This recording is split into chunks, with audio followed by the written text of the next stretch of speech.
আসসালামু আলাইকুম দর্শক, এটা কোনো অটো রিক্সা সার্ভিসিংয়ের দোকান না। এটা হচ্ছে চিড়িয়াখানা রোড।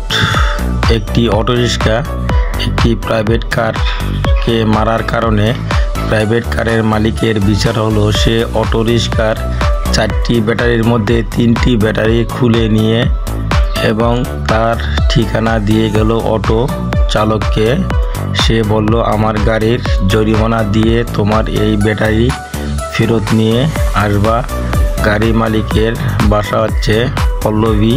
সে পেশায় একজন ডক্টর। তার চেম্বার আছে মিরপুর 11-তে। সেখান থেকে ব্যাটারি আনার জন্য অটো চালককে অনুরোধ করা হলো। এই হচ্ছে প্রাইভেটের ড্রাইভার, এই হচ্ছে প্রাইভেটের মালিক। সুন্দর বিচার করে ওরা ব্যাটারি নিয়ে চলে গেল।